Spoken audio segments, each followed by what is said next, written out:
Le puse pilas nuevas a este recién.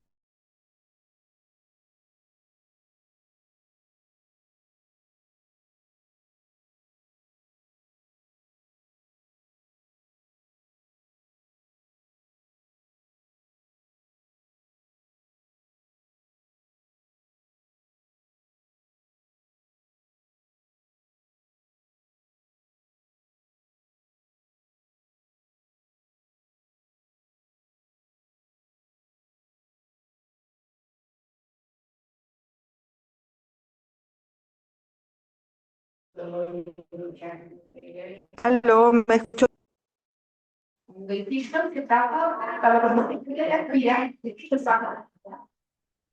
Pareciera que se escuchara con un poquito de Se escucha súper bien. atrás, o es idea mía. ¿Me escucha?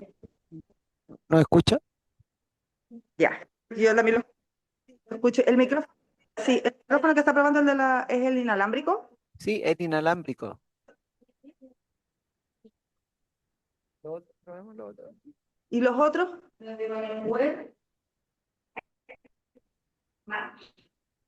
Están en el podio. ¿Y sí, me escucha? ¿Me escucha bien? Lo escucho súper. ¿Y el otro? ¿Ahora? Se escuchan todos bien. Ya.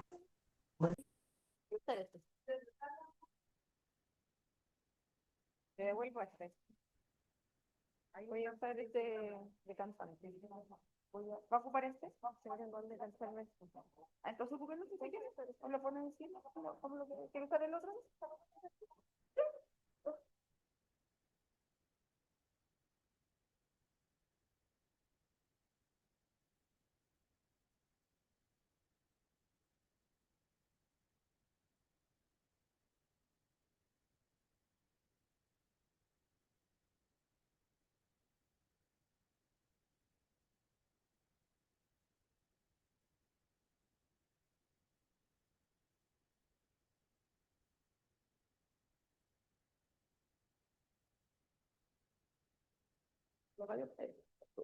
Hola, buenos días.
días.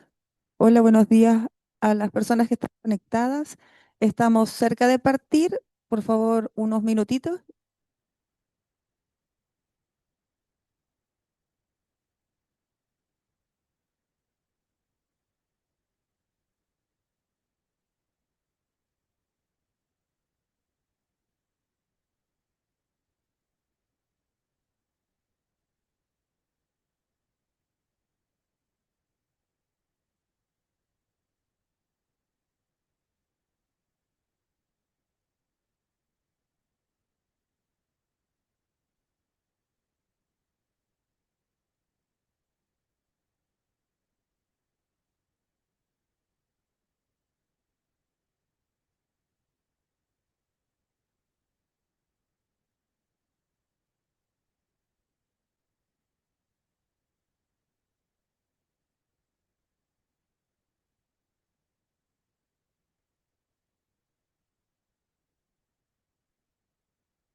Vamos a empezar, ¿ah?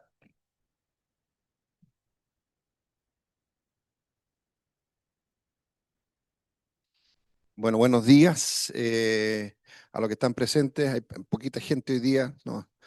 Agarramos una mala costumbre con la reunión pasada que fue en forma virtual. Y a los que están por vía internet, les ruego que corten sus micrófonos para que no nos interrumpan la reunión, por favor.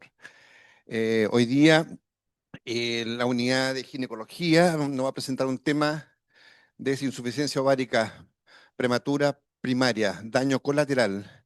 Lo va a presentar la doctora Carolina Pastene, que es parte de la unidad de ginecología. Doctor Pastene, cuando quiera. Hola, buenos días. Gracias por venir a acompañarnos aquí presencial y a los que están unidos. Yo sé que es un tema poco tradicional dentro de la pediatría, pero a nosotros con el equipo de Gine nos encanta. Y le pusimos daño colateral porque todos ustedes son súper bien intencionados y buscan las mejores opciones de salud para nuestras niñas. Y hay como en dos áreas donde nuestro ovario pasa pérdida, que es en tratamientos oncológicos y en tratamientos quirúrgicos. Entonces nos vamos a enfocar en ese tipo de insuficiencia ovárica. Primero vamos a ver todo lo que es la insuficiencia, el ovario, qué impacto es el que no estamos viendo y qué podemos hacer nosotros. ¿Ya? La insuficiencia ovárica es la pérdida de la función ovárica en niñas menores de 40 años. ¿Ya? Y la idea es hablar de insuficiencia y no de menopausia precoz, por varias razones. Una, más que menopausia en una niñita de 12 años, igual es heavy que le digan menopáusica. Entonces, en el fondo, el término correcto hoy día es insuficiencia ovárica y lo diagnosticamos por una menorrea de al menos 4 meses de evolución, donde lo estudiamos con FSH y este valor sale elevado a más de 25 unidades por litro. Y si tengo dudas diagnósticas, lo puedo repetir. ¿Ya? Pero esto es como para las insuficiencias ováricas prematuras que pueden llegar al azar en una niña que consulta por oligomenorrea, ¿cierto? También puede presentarse por una menorrea primaria, una pubertad retrasada o una pubertad que deja de progresar. O sea, tiene 15 años, tuvo la telarquia a los 12 y nunca llegó a la menstruación, ¿ya? Pero acá nosotros en esta insuficiencia ovárica prematura secundaria, en general ya sabemos que va a tener esta condición. O sea, va a ir a un trasplante de médula ósea. Entonces, en el fondo, eso es como anticipo, ¿ya? Se llama prematura y no primaria porque hay muchas causas de insuficiencia ovárica y se llama hoy día insuficiencia y no falla ovárica porque en el fondo se ha visto que puede resucitar el ovario de repente y pueden ovular y pueden embarazarse, ¿ya? Y esta potencial recuperación a veces es cercana a los finales de los tratamientos oncológicos y otras veces es mucho después, ¿ya? La hormona antimileriana es una hormona que la producen las células de la granulosa de los folículos preantrales, que son estos que están acá, ¿ya? Y nos dan como un marcador de reserva ovárica. Esto no se ocupa mucho en niños, se ocupa principalmente en adultas mayores de 24 años para los tratamientos de fertilidad, ¿ya? Y ahí un poco estaban buscando medir cuántos huevos tiene esta bandeja, ¿ya? Pero a nosotros, en ginecología pediátrica, nos sirve como un marcador indirecto de cuántos óvulos tiene nuestra paciente, ¿ya? Y se ha llegado como a estos eh, valores de una MH menor a 0,7 en adultas mayores de 24 años, como un que acompaña. Si tengo una FSH alta, oligomenorrea, y este valor claramente va a ser una insuficiencia ovárica prematura. Y en menores de 24 años, el valor de corte es aún menor. Entonces, en el fondo, por ejemplo, aquí dicen, antes de un tratamiento puede ser que el ovario tenga toda esta cantidad de óvulos preantrales, antrales. Durante el tratamiento puede haber como pérdida importante de estos ovocitos y después puede haber una recuperación. Y cuando van a insuficiencia ovárica, no hay recuperación de ninguno. Entonces, la MH es un marcador indirecto, pero no hace el diagnóstico. Es como que nos apoya a la sospecha diagnóstica. ¿Qué otra cosa nos puede servir si ustedes tienen un buen ecografista? Es el recuento de folículos antrales, que les va a decir, mire, este ovario tiene más de 6 óvulos menores a 10 milímetros. Un valor más de 6 nos habla que en realidad hay óvulos, es que en fondo podría embarazarse si uno pensara en una adulta. Y si hay menos y son menores de 10, el valor de corte de 10 milímetros habla de la dominancia de un folículo. O sea, más de 10 es un folículo que ya entró a la dominancia. Y un volumen ovárico menor a 3 ml también quiere decir que es un ovario en una niñita de 12 años demasiado chico. O sea, nosotros para hablar de pubertad, como que cuando los pediatras están estudiando pubertad precoz, esperan encontrarse ovarios menores a 2,5, 2 cc. Entonces, un ovario en una adolescente de 3 ml que no se vea, que esté como en reposo folicular, también es un marcador de que la cosa no está muy feliz. Si usted no se atreve a hacer el diagnóstico, derívelo, porque igual eh, no es menor decirle a alguien que tiene una insuficiencia ovárica precoz. La incidencia es rarísima, 3,5 en la población general, en las menores de 20 años es una en 10.000, pero es 6.000 veces más frecuente en las pacientes que van a trasplante. Entonces, para nosotros es como, ojalá, si usted sabe que va a ir a un trasplante, mándela antes de ir al trasplante, ¿ya? Ojalá trabajar en equipos multidisciplinarios. Las causas son múltiples, ¿cierto? Las más frecuentes son idiopáticas, que no se encuentra ninguna causa. Hay genéticas. Lo que más vemos son los síndromes de Turner. Hay otras como infecciones, como la historia de haber tenido paperas cuando son más chicas, por ejemplo, tóxicas metabólicas, autoinmunes. El tema de las autoinmunes es que no tenemos muchos marcadores anticuerpos para medirlas. Entonces, como que se nos agranda el saco de las idiopáticas. Pero hoy día vamos a hablar de estas.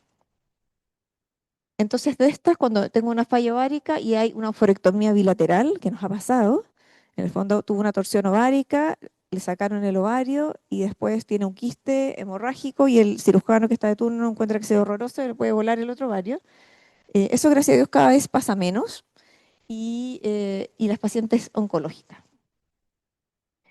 ¿Qué pacientes son las que tienen riesgo? No son todas las pacientes oncológicas, son principalmente las que van a terapia. El acondicionamiento para el trasplante de médula es como lo más dañino para el ovario, ¿ya? Y todas las dosis equivalentes a ciclofosfamida mayor a 8000 mg por metro cuadrado también. Lo mismo que la radioterapia ovárica, pelviana, dañan el ovario.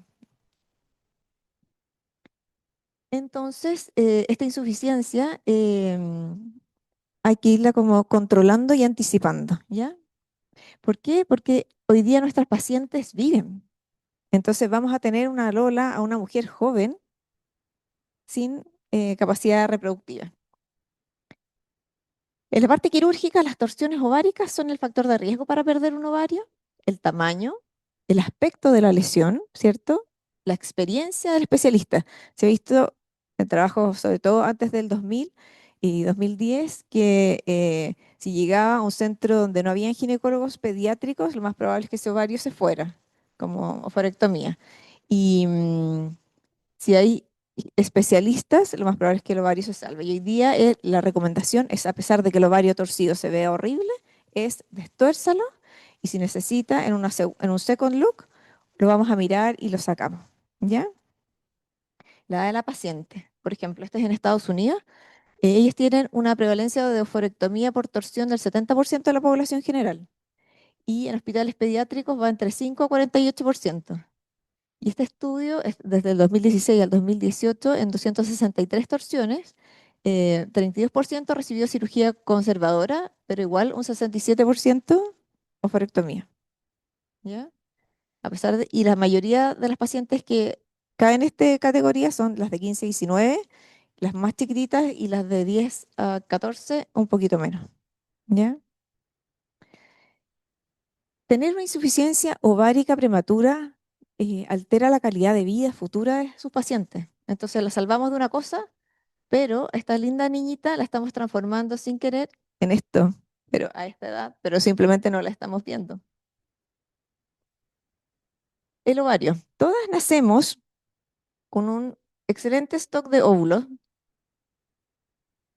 Eh, al, al nacer es cuando más óvulos tenemos, alrededor de 300.000 óvulos. Y eso nos tienen que alcanzar hasta la menopausia. En general, los 10 años anteriores a la menopausia, que es el promedio en Chile, es entre los 48 y los 52 años, ya la calidad de esos huevos no es muy buena para embarazarse, ¿ya? Es más para cumplir una función endocrina. Entonces, si vamos a tener una noxa precoz acá, esta bandeja de huevos claramente va a ir disminuyendo. Y el ovario tiene una función endocrina, ¿cierto? Que tiene que ver con todo el desarrollo de las características sexuales secundarias y todo eso, y la reproducción. Pero si uno mira dónde están los receptores de estrógeno, están en todas partes. O sea, es como cada vez que una mujer cambia, por ejemplo, en la adolescencia, ¿vieron la película Intensamente? Y se le cambia el tablero a la niñita de comando. Bueno, eso mismo nos pasa con la maternidad, se cambia el tablero, todo por culpa de los receptores de estrógeno, y nuevamente se va a cambiar durante la maternidad y en la menopausia, ¿ya? Como que se activan y se desactivan zonas que van a explicar, por ejemplo, tener bochornos es un signo neurológico. En el fondo, el hipotálamo cambió por cambios en niveles hormonales, ¿ya? Entonces, no es solamente mirar como el ovario y el útero dejaron de funcionar, sino que es como toda la calidad de vida de su paciente. Al corto plazo, las niñas no tienen síntomas como de hipoestrogenismo, ¿ya? En el fondo ellas no tienen bochorno, no se van a quejar de esas cosas, pero van a, no van a desarrollar su pubertad, entonces van a tener mamas tan en uno hasta que alguien se pegue el alcachofazo de que una niñita que no está haciendo su pubertad, ¿ya? Em, también pueden haber alteraciones del ciclo menstrual, o sea, también nos llegan niñas que ya menstruaban, tienen un tratamiento, una cirugía, algo, y dejan de ovular, ¿ya? Eso es lo que vemos más comúnmente en el corto plazo. Y en el largo plazo, claramente aparece todo el descalabro por la falta de esteroides sexuales. La infertilidad, ¿cierto? Eh, enfermedades cardiovasculares, hipertensión, enfermedad coronaria, insuficiencia cardíaca, accidentes cerebrovasculares, metabólicas, dislipidemia, síndrome metabólico. todo lo que tiene que ver con lo musculoesquelético, o sea, la posibilidad de tener osteoporosis es mucho más alta, la disminución de la masa muscular, deterioro cognitivo, demencia, todo lo que tiene que ver con la salud psicosexual en una edad que es súper importante, o sea, cómo es la autoestima de esa niñita, con quién se va a involucrar, em, y un aumento de la mortalidad cardiovascular. Si uno mira, 48% de eventos cardiovasculares más que mujeres que tienen la menopausia a los 50 años. Y por cada año de adelanto de la menopausia, el riesgo cardiovascular aumenta un 3% al año. Entonces esto debería ser como también un tema interesante para cardiología, para el endocrinólogo, para el pediatra en general. Y para la osteoporosis, en el fondo, son factores de riesgo tener esta insuficiencia ovárica antes de los 20 años, eh, demorarse un año en el diagnóstico, ¿cierto? Descontinuar las terapias, los déficits de vitamina y un bajo consumo de calcio. Ojalá tener como ese refuerzo, los papás no entienden muchas veces o le explicamos que esto es para toda la vida, los tratamientos. Y ahí cuesta hacer como el símil, así como la diabetes, señora, se tiene que poner insulina todos los días. Esto es como lo mismo, los geles, las terapias son para todos los días, todos los días. ¿Ya? Y como incorporarlo a, o sea, hacer, si les llega a ustedes, como el coach de reforzar ese tratamiento, esa indicación. Este es un trabajo que hicieron acá la doctora Paris, la doctora Patricia Romero, que revisaron casos de pacientes que habían ido a trasplante de médula em, y desde el año 99 al 2011 y lograron obtener 41 niñas con una edad. Al trasplante lo dividieron en dos grupos, en unas que eran prepúberes al inicio de la terapia y otras que ya eran púberes. Y de este, el 93% de las pacientes trasplantadas era por patología oncológica y el 72% quedó en insuficiencia ovárica prematura. ¿Ya? Y si uno mira sus valores hormonales, la MH mira en 0,1, 0,1, las FSH 44, la LH10 y el estradiol 12. Y solo el 58% de estas pacientes estaba recibiendo terapia hormonal. Ahora, en un estudio en Estados Unidos, en el St. Jude, pasa más o menos lo mismo. 921 pacientes, 61 con cánceres hematológicos, 153 de esas pacientes recibieron radioterapia pelviana y 542 alquilantes. 100 pacientes con diagnóstico de insuficiencia ovárica, solo 31% con terapia de reemplazo hormonal. Entonces, por eso le pusimos daño colateral, porque en realidad es como que no se ve, es como que nadie lo piensa mucho. ¿Qué podemos hacer nosotros? Uno es tener un cuidado compasivo de estas pacientes, o sea, dar el diagnóstico. Nosotros siempre les preguntamos, ¿por qué viene a ginecología? Porque para ellas tampoco, para las mamás tampoco es como tema, es como, no sé por qué me mandaron, ¿ya? Eh, Poder explicar de una manera como amable esta condición. Ojalá que podamos tomar las decisiones compartidas. Hoy día, todo lo que es oncofertilidad no está cubierto, o sea, no hay presupuesto para hacer esas terapias.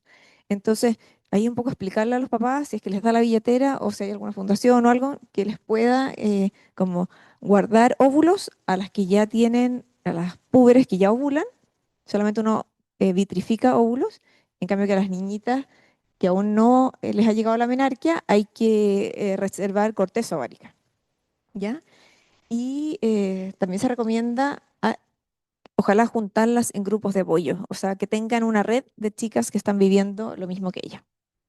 A mí me encanta este modelo, me imagino que lo conocen, se llama Spikes, para dar como malas noticias o noticias difíciles. Nosotros lo usamos mucho en ginecología para temas como este. En el fondo, saber cuánto saben las pacientes de la condición. A veces primero son los papás los que entienden un poco más y uno ve que la mamá llora porque no va a tener nieto y la nieta la mira con cara de qué está pasando aquí. Y, pero siempre damos los espacios cuando vienen a los controles como de volver a explicar y que nos expliquen a nosotros cuántos saben de su tratamiento o de por qué están usando las hormonas, etcétera. Entonces la idea es aquí como armar un espacio, ver qué sabe el paciente, como invitarlos a conversar del tema, explicar con empatía y dar estrategias de cómo seguir.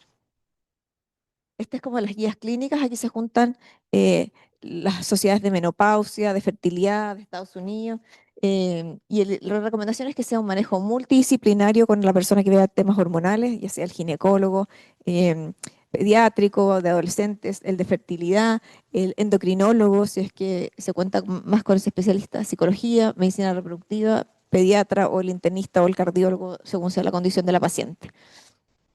La hormonoterapia que nos va a permitir en nuestras pacientes principalmente completar la pubertad, ¿ya? O sea, lograr tener desarrollo mamario. Hay muchos que lo único que quieren, sobre todo los pacientes con Turner, es que quieren tener pechuga, como que quieren ser parecidas a los pares y no irse quedando siempre tan atrás, porque ya son bajitas, por ejemplo, y quieren ser parte del grupo como normalmente, ¿ya? em, Tener más energía, músculo, ¿cierto? Disminuir el riesgo cardiovascular, la osteoporosis, el deterioro cognitivo y cuando uno tiene un útero de un buen tamaño, porque ha hecho una buena terapia de inducción de la pubertad, logra tener un útero que podría tener una gestación en el futuro. Solamente donde hay contraindicaciones de gestaciones son cuando reciben altas dosis de radioterapia, porque hay riesgo de rotura uterina con los embarazos. Entonces, ¿cuál es la recomendación para la inducción de la pubertad? Entre los 11 y 12 años de edad. Nosotros siempre lo conversamos con los endocrinólogos para ver si es que hay algún tema de talla, porque los estrógenos a veces en dosis más altas pueden cerrar el cartílago de crecimiento, entonces para irnos apoyando y haciendo una terapia como ad hoc a las necesidades de la paciente, eh, o en adolescentes que no hayan iniciado su pubertad después de los 13 años. Hay una fase de inducción que comenzamos con dosis bajas de estradiol, en general transdérmico porque es mucho más fisiológica y partimos muy lento, partimos con un puff día por medio por 6 meses, o sea, eso es como nada, como olor a estrógeno. Y vamos aumentando progresivamente hasta alcanzar en 2 años generalmente 2 miligramos al día, ¿ya? Y cada 6 meses o a veces cada 9 meses vamos haciendo una ecografía de seguimiento para ver cómo va la progresión de esto. Después viene una fase donde ya se establecen los ciclos menstruales, donde la paciente puede menstruar porque ya alcanzó la dosis de 2 miligramos, porque el endometrio creció y empieza a menstruar. Y ahí es cuando agregamos progestágeno. Lo podemos agregar en forma secuencial para que la niña vea que está menstruando mes a mes. Y ahí nos ha pasado también que muchas dicen, se mejoró, doctora. Y uno dice, qué increíble. Otra vez de nuevo toda la explicación de que no se mejoró, que todo esto es como artificial, que es efecto de las hormonas que le estamos suplementando. Y después hay terapias de mantención, que aquí ya se pueden hacer un poquito más de combinaciones. El ideal siempre es el transdérmico. En el hospital contamos con transdérmico y en los consultorios también hay, ¿ya? O si no, terapias de reemplazo oral. Y aquí es un poco difícil llegar a la dosis, porque en general en la terapia de reemplazo de la menopausia las dosis son más bajas, ¿ya? Es como la mitad de lo que necesitamos acá. Y en anticonceptivos que tienen estradiol también es más bajo. Entonces, a veces hacemos 2 pastillas diarias y eso a veces es un poco más salado para las familias. Otra mezcla que hacemos harto también es terapia gel con dispositivos intrauterinos como Mirena, que da una protección al endometrial por 5 años. Y como vamos controlando esto con los estadios de Tanner, ¿cierto? Con el desarrollo uterino, va creciendo el útero, la densidad mineral ósea, se puede chequear una vez al año o cada 2 años, dependiendo de cómo sea la adherencia a la paciente. Y rara vez hacemos niveles de estradiol. ¿Qué hormonas utilizamos? Estradiol, lo más parecido a lo que produce el cuerpo, idealmente transdérmico y desde los 11 años hasta la menopausia, ¿ya? Y como pueden ver acá, las dosis, estos son para terapia de reemplazo hormonal en la menopausia, son bajas comparadas con las que usamos para las niñas. Lo mismo acá, es casi el doble, ¿ya? Ahora hay que pensar que hay algunas de estas niñitas además pueden tener actividad sexual y pueden embarazarse. Entonces, no hay que olvidarse de usar anticonceptivos eh, que les den protección, sobre todo cuando son, no sé, menores de 20 años. O sea, como feliz que sea mamá algún día, pero no mientras está estudiando. Entonces, no olvidarse de toda esta consejería que en general, si ustedes ven acá, este es un trabajo donde se veían pacientes oncológicas qué tipo de consejería recibían, y cuando uno mira sobre anticoncepción y embarazo, en los menores de 18 años no está la barra. No aparece el ítem consejería en anticoncepción y embarazo, pero aparece de los 19 para arriba en este estudio. Entonces hay harta como mitología, porque hay gente que no se atreve a darle porque el riesgo de la trombosis, el cáncer, pero hoy día hay pautas súper claras de cómo apoyar a estas chicas en esa área. ¿Ya? Y cuando uno hace esta consejería en anticonceptivos, al tiro eh, aumenta el uso y la adherencia a la anticoncepción. ¿Ya? Respecto a oncofertilidad, que son las cosas que existen hoy día, está lo que les comentaba, en las pacientes que ya menstruan y ovulan, se puede hacer una estimulación ovárica. Eso necesita 10 a 14 días, que es a veces un tiempo para los temas oncológicos, que no pueden esperar eso, pero cuando se puede esperar, eh, se logra hacer una cosecha de 12, 14 óvulos y se congelan y se usan cuando la chica ya quiera usarlo en el futuro. ¿Ya? Esto hoy día lo estamos haciendo con SG Fertility, con IDIMI. En SG Fertility es una empresa privada que ellos no cobran honorarios médicos, solamente les cobran los medicamentos. ¿Ya? Tienen un programa como de oncofertilidad. Las niñas que no han menstruado, se hace esta criopreservación de tejido ovárico. La gracia de esto es que se hace en el mismo minuto en que a las pacientes le ponen el catéter de las quimios. Entonces ahí en esa cirugía se hace una laparoscopía, se sacan estos tejidos ováricos solamente de la corteza y se guardan. En Santiago las hacen en la Católica y en Viña está el doctor Escarela, que tuvo un rato un programa con nosotros y ya lo cerró. Así que en teoría hoy día no tenemos esto. Supresión ovárica es usar análogos de GnRH. Es súper dividido como los resultados. Hay algunos que dicen sirve, otros no sirve, las publicaciones. Nosotros usamos mucha supresión ovárica, pero no con el fin de guardar la fertilidad, sino más bien con el fin de manejar como manipulación menstrual. O sea, que no sangre durante sus periodos de tratamiento en que hay riesgo de trombocitopenia. Y la otra opción es hacer una transposición uterovárica, sobre todo para cuando hay tratamientos con radioterapia. Lo que se hace es se saca la vagina, se vierte por el ombligo y se hace menstruar por el ombligo y se suben los ovarios, ¿ya? Y así como que se saca del campo donde va a ser la radioterapia. Ahora, lo que es clave son los estilos de vida de estas pacientes y ojalá fomentarles lo más posible que tengan un ejercicio regular, mantener su alimentación saludable.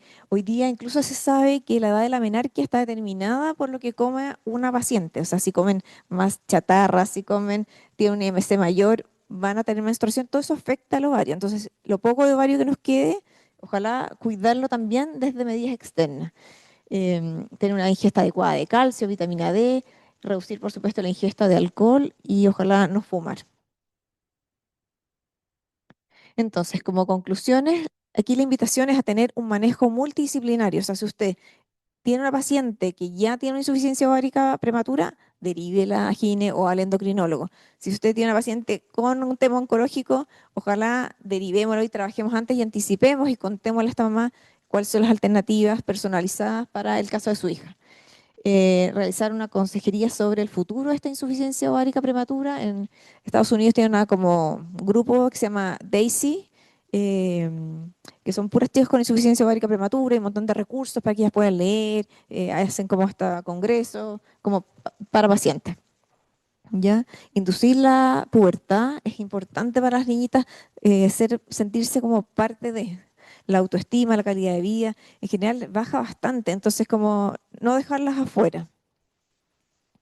Y la terapia hormonal es sumamente importante que sea lo antes posible, con las dosis de estradiol más altas o adecuadas para el caso de las niñas, ojalá transdérmica, no olvidarse de la anticoncepción y hasta la edad de la menopausia. Hoy día se ha visto que ahí habría que bajar las dosis porque hoy día la terapia de la menopausia es como hasta la tumba. Entonces, simplemente sería como un cambio de dosis. Ya, pues muchas gracias por estar acá y quedan abiertas las preguntas. Muy bien, doctora, muchas gracias por la presentación. Un tema que para los pediatras en general es como un poco desconocido, o sea, realmente no lo tenemos, por lo menos algunos, no lo tenemos muy sensibilizado. ¿Cómo se da esto realmente en el hospital? Porque uno ve aquí que hay un trabajo, tiene que haber un trabajo multidisciplinario, lo que usted está diciendo. ¿Se da realmente esto? Porque incluye varias etapas, ¿ah? O sea, incluso etapas quirúrgicas, extracción de óvulo, conservación de óvulo, de corteza, que no sabía que se podía sacar corteza ni tan premenstruación o premenárquica. ¿Cómo se da realmente digamos, el trabajo en conjunto de ustedes con los equipos oncológicos, los equipos de trasplante de médula aquí en el hospital? ¿Es un trabajo que se está haciendo constantemente en todas las niñas? A ver, yo diría que estamos cada vez mejor. Esto ha sido un trabajo largo desde interés de la doctora Muñoz, la Pati Romero, cuando salió este trabajo, digamos, la Claudia Paris, y yo creo que cada vez hay más conciencia. Hoy día a las niñas las mandan a una evaluación pre-trasplante, donde nosotros junto con evaluar reserva ovárica, evaluamos también riesgo de infecciones de transmisión sexual, porque hay muchas que son víctimas de violencia sexual durante sus terapias, por la vulnerabilidad en que se encuentran fuera de sus casas, etcétera. Em, entonces ahí hacemos estas consejerías. Cada vez yo siento que tenemos más lazos, armamos un grupo de ovario hoy día con los cirujanos también, entonces ya como todas las ecografías, las lesiones raras que vemos, nos conectamos. En la práctica hoy día no hay preservación de tejido ovárico en el calvo, esa es una opción que no está. Y yo te diría que el tema de vitrificar óvulos depende mucho como de la billetera de los papás. Está costando entre 700 a 1 millón de pesos em, vitrificar óvulos. Entonces, algunos lo logran y otros no. Lo que sí es seguro es que hacemos todo el acompañamiento de manipulación menstrual para que no tengan sangrados durante sus tratamientos y activamos el tema de la terapia de reemplazo hormonal una vez que ya salen de la fase como aguda de su terapia. Preguntas en el auditorio o comentarios. Doctora Cecilia, necesitamos un pomborí. Hola, doctora Pastrana, muchas gracias por la presentación. Claramente es un tema no tan visibilizado y cada vez más nuevo para nosotros también y muy importante para el post-tratamiento de los pacientes. Mi pregunta va en los dos estudios que mostró del San Jude y el que se hizo acá, ¿hay un porcentaje de recuperación posterior, como que se sabe ese porcentaje de recuperación esperable posterior? Esa es una pregunta. Y mi otra pregunta iba en cuanto a los costos, que recién comentó entre 300 1 millón o sea, el congelar óvulos, Ujú. vitrificar, me parece que Sí. decía, óvulos. Y me parece que hay un mayor costo también porque después tienen que mantenerlos año a año, o sea, el costo real final me imagino que es mayor y eso de guardar corteza ovárica, ¿cuál es el costo real a mayor plazo? Quería saber. Gracias. No tengo exactamente el valor. Sé que no es una brutalidad guardar. En general, el costo de la primera extracción cubre 2 años de guarda, ¿ya? Y después de 2 años, en general las adultas les preguntan si es que no los van a usar o tienen las tres opciones. O donarlos, o pagar, seguir pagando como una mensualidad por mantenerlos ahí, o descongelarlos, ¿ya? Em, Esto es, perdón, es privado, o sea, y esto es el sistema no lo financia, no. el sistema de salud No, pública. todavía no. Se está haciendo como todo un movimiento para lograr como que sea financiado por el sistema público. Pero hoy día la realidad es que no. Y corteza ovárica, el doctor, se me olvidó el nombre, vino para acá, es de la Cato, él no cobra tampoco honorarios médicos por hacerlo, pero en el fondo hay que pagarle un pabellón a la Cato por, por hacerlo, digamos. Perfecto. Pero y la primera pregunta era, se me olvidó. Ah, el porcentaje de recuperación. Ya, en general, mire, yo aquí las de que van a acondicionamiento, la experiencia como calvo es que la recuperación es muy baja. Yo diría 5% o menos, no sé su experiencia, doctora, ¿cierto? Las que van a otras quimioterapias, no, es súper como, casi ninguna tiene insuficiencia ovárica que la veamos nosotros. Lo más probable es que la tengan, o sea, a lo mejor a los 35 años, pero no tan pequeñas. O sea, sarcoma, otras cosas así, súper bien. Y tenemos un rhabdomyosarcoma vaginal, que claro, que recibió terapia ya en Turquía y efectivamente disminuye su reserva ovárica, porque en el fondo la radiaron en la pelvis, digamos. Doctora Muñoz, Mónica Muñoz. Términos generales, muchas gracias por la presentación total, muy completa, muy interesante, muy entretenida. La verdad que nos toca vivir frecuentemente algún aspecto de la insuficiencia ovárica. Y si nosotros pensamos que el ovario existe de que nacemos, ¿cierto? La posibilidad de que ese ovario falle existe. Y como pediatras tenemos que saber que existe un grupo de niñas que van a tener insuficiencia ovárica que nunca fueron operadas y que nunca fueron sometidas a radioquimioterapia. Son niñas que simplemente no presentaron desarrollo porque el ovario falló. ¿Y cómo nosotros podemos decir, mira, esta niña a lo mejor forma parte del grupo de riesgo o esta niña no? Simplemente utilizando todos los conocimientos, ¿cierto?, que tenemos como pediatras, como personas, del crecimiento y desarrollo de un niño global. De tal manera que siempre tenemos que tener presente que hay un porcentaje de niñas que en su desarrollo ese va a ser presentado de una forma diferente. A lo mejor no va a llegar ni siquiera con telarquia a los 11 años, ¿cierto?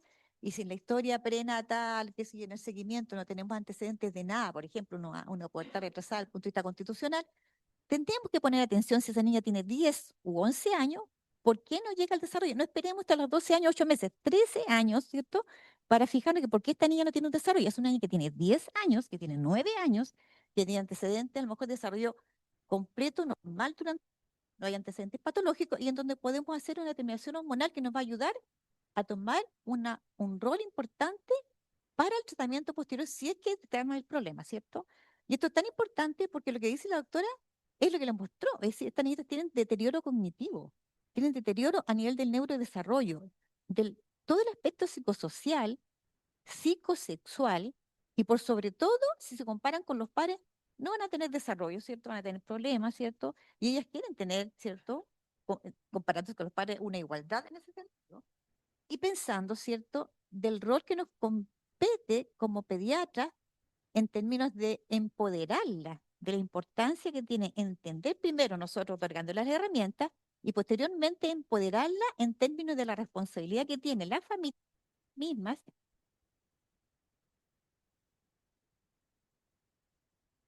Y esto es muy importante. Nosotros, la doctora aquí le ha mostrado, ¿cierto?, los problemas más graves que tenemos desde el punto de vista de fertilidad en las niñas sometidas, ¿cierto?, a todo el aspecto oncológico, y en las niñas un poco menores, en esta, con cirugía. Pero hay un grupo de niñas que tiene que ver con círculos que van a tener problemas y que nosotros tenemos la responsabilidad de diagnosticar.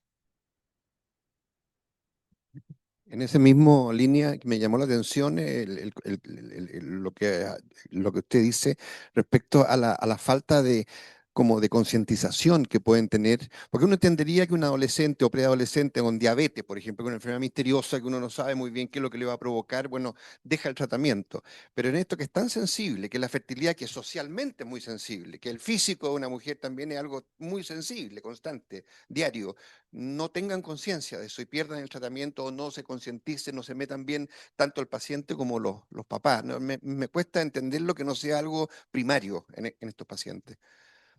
¿Eso es lo que ustedes ven habitualmente? ¿Ven falta de cumplimiento? Porque tú lo mencionaste Sí, ven, es que yo creo que en forma muy importante. no logran dimensionar como la trascendencia que tiene. O sea, yo creo que es porque no se habla nunca. En el fondo, el hipotiroidismo, todas las abuelas tienen hipotiroidismo y todas se toman el Eutirox todos los días. Como que es parte de la cultura popular, por decirlo. En cambio, aquí hay que ponerse un gel, a veces les da lata, se les olvida. Si no se lo pudieron llevar de acá, es más caro, es caro. Em, entonces, sí, yo creo que son 2 años como de inducción de pubertad y al final yo diría de estos 2 años lo logran, como logran entender, pero como le decía, cuando llega la menstruación piensan que se curaron, muchas. Cuando todo esto que usted me explicó, entonces estamos siempre como reforzando el tema educacional, como Muy bien, no sé si hay más comentarios, preguntas del auditorio, la gente que está en forma virtual. No, doctora, muchas gracias por la información que nos ha dado, un tema raro para nosotros los pediatras en general, pero tenemos que meternos en este tema. Muchas gracias. Hasta luego.